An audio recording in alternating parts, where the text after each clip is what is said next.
Thank you, Madam Chair. I just want to set the record straight. Earlier, our colleague from Virginia said Republicans have manufactured investigations. So again, I want to set the record straight. Lois Lerner targeted conservatives. That's not Ranking Member Comer saying that. That's not Jim Jordan saying that. That's not Republicans saying that. That was the Inspector General at the Treasury Department saying that. The Democrats, specifically Hillary Clinton, tried to misinform, mislead the American people about the tragedy that happened in Benghazi. Here's what she said just days after that tragedy. Some have sought to justify this vicious behavior as a response to inflammatory material on the internet. She tried to blame it on a video. John Koskinen, who came in to, quote, fix up the IRS, he actually destroyed backup tapes that were under a preservation order. Republicans haven't manufactured anything. Democrats certainly have when it comes to President Trump. Democrats targeted President Trump. They lied to the FISA court. They altered evidence in front of the FISA court. Again, not Ranking Member Comer doing that, saying that. This was the Inspector General at the Justice Department, Mr. Horowitz. They did all that. We know they did it all to do what? To spy on President Trump's campaign. The Washington Post wrote about this, that the FBI had someone posing as somebody else bump into Papadopoulos in Europe. You know what they call that? When someone pretends to be somebody else and they're being paid by the FBI to bump into someone associated with this campaign. You know what they call that? Spying. That's what they did.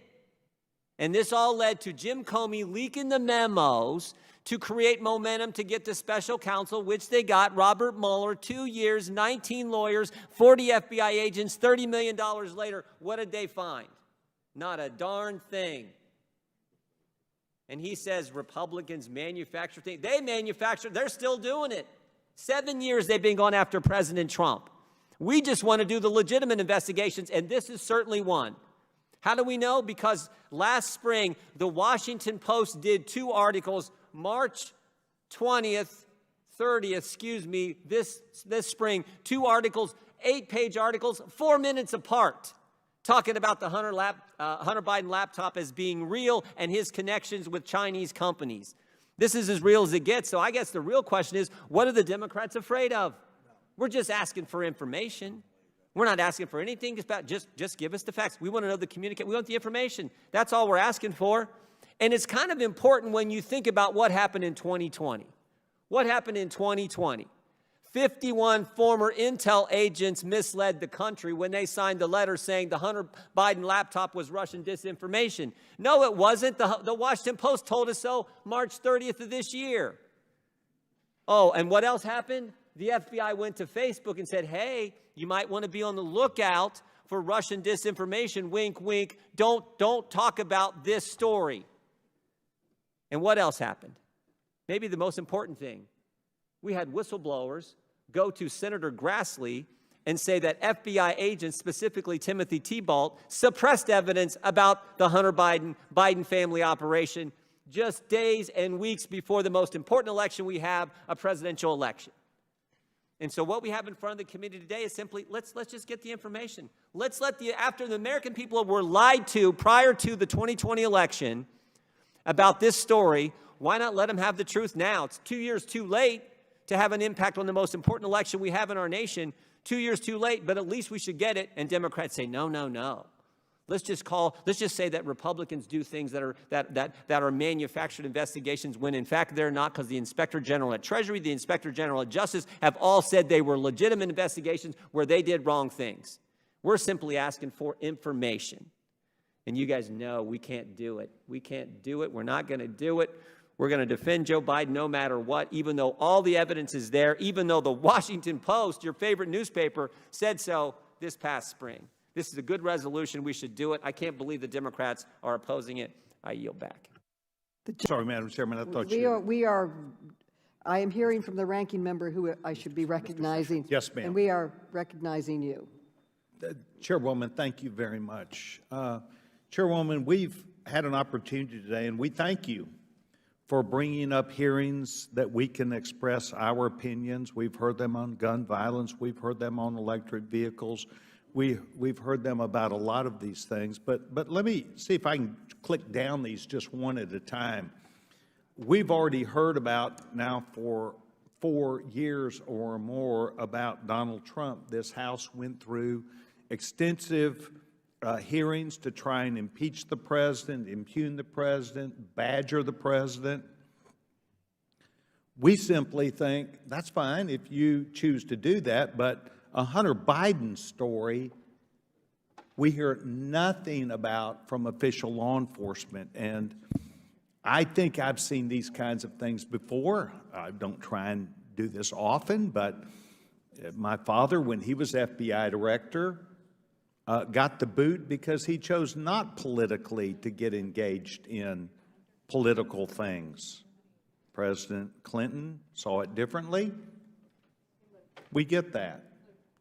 Avoiding the appearances of politicalization by the FBI is critical, not just to the FBI. It's important to the American people to have confidence. I have confidence in law enforcement. I want to have confidence, however, that they can take on an investigation that deals with China and is inside the White House appropriately and properly. Silence. Secondly, we've heard about how great electric vehicles are. We already know that California is 25 years ahead of everybody else. California literally is shutting down the use of electric vehicles and people who live in California because they have gone green. And we are seeing how this is a disaster and would be a disaster for the rest of the country, because you see electric vehicles get their energy off the grid, which competes against homes and business and economic growth. It's not as though everything is green. We need all of the above, and that's what these hearings have been able to develop. Gun violence. We've probably had 4 or 5 separate hearings on gun violence. What you really want is gun registration and gun control. Meanwhile, the people who are held hostage, we see it every day in your hometown of New York City. We saw it on a regular basis in Chicago. Criminals run wild because people live in a city, in a state with gun control where they can't even protect themselves. They become victims by criminals who take advantage of opportunities that they see because a person can't protect themselves. They know they have to show up in public without the ability to protect themselves. Madam Chairman, what we're trying to say here is that we believe, as we defend the positions that we hold, there are equal sides. There's no one controls the balance of what's right or wrong, but we're trying to aim for a balance, and that is based upon rule of law, Constitution, and the ability for people to see that a balance, whether it's on Hunter Biden and Donald Trump, a balance on electric vehicles, a balance on what you call gun violence. But what happens is that every single time the majority party, the Democratic Party, who holds all 3, the House, the Senate, and the presidency, hold all 3 of these key decision-making points, attacks us as Republicans for bringing back what we believe is balance. So I think today is about also our ability, and we respect you and appreciate you for allowing us to talk about a balance that would be involved in policy that would be good for people to protect themselves, to have their opportunity to buy the vehicle of their own choice, and to be able to not be in a brown-out zone because of some wacko left-wing policy. And secondly, that Hunter Biden deserves his right to have a day in court, but that needs to take place. The gentleman's time has expired. I thank the gentlewoman. The gentleman's